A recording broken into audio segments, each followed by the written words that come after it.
My name is Ava, and this happened when I was 15 years old. Back when I was in high school, my parents owned a small family restaurant on the edge of town. Every Saturday after finishing my homework, I'd help them clean up before closing.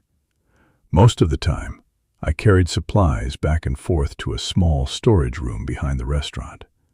I'd done it hundreds of times. Nothing had ever happened. Until one rainy Saturday in early December. Business had been slow all evening because of the weather.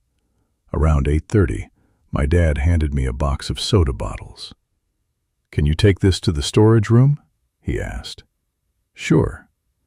The storage room wasn't attached to the restaurant. It sat about 30 feet behind the building, past a row of dumpsters and a narrow concrete walkway. Normally, I never thought twice about going out there. That night felt different. The rain had finally stopped, but water still dripped from the roof.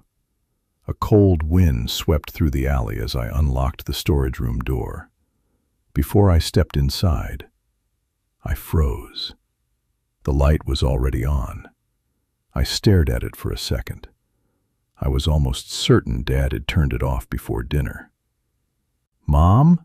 I called. No answer. I slowly walked inside. The shelves looked normal. Cleaning supplies were exactly where they'd always been. Nothing seemed out of place. Trying not to overthink it, I set the box down and walked back to the restaurant.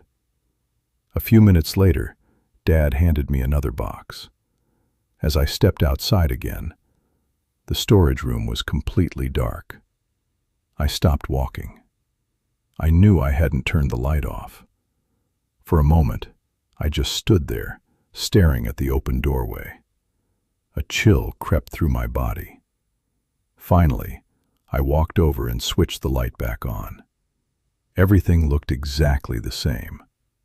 Or so I thought.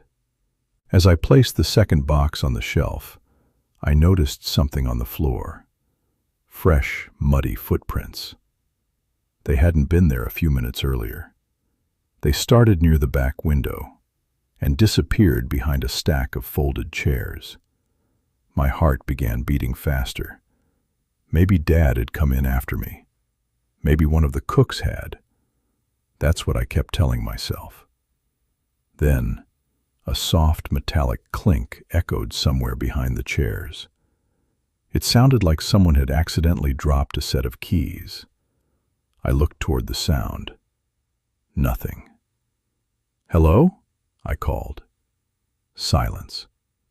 The room became so quiet that I could hear water dripping outside. I backed toward the door.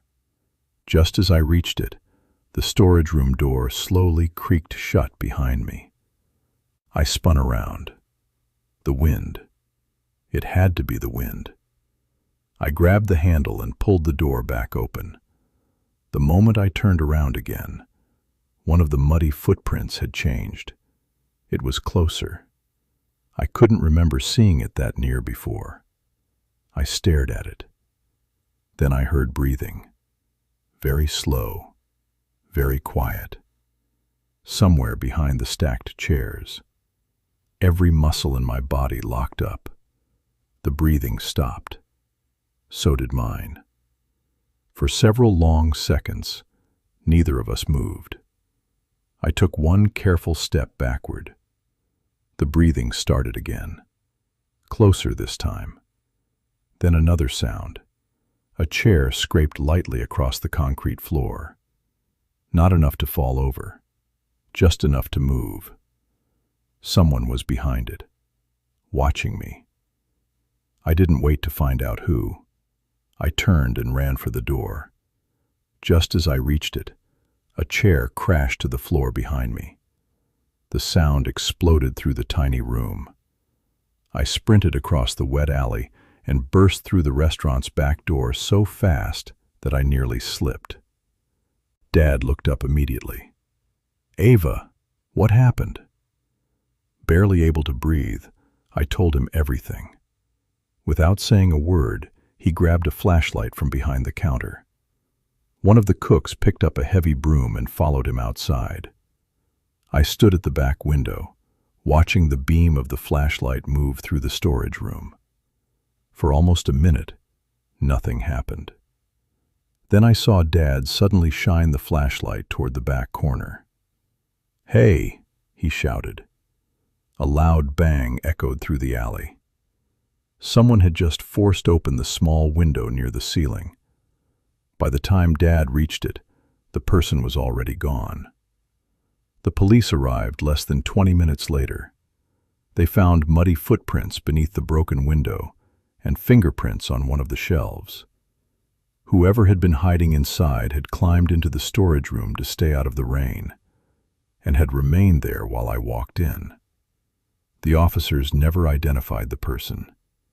My parents installed security cameras, motion lights, and stronger locks the very next day. Nothing like that ever happened again. I still help at the restaurant whenever I visit my parents. But if someone asks me to take supplies to the storage room after dark, I always make sure I'm not the one going alone.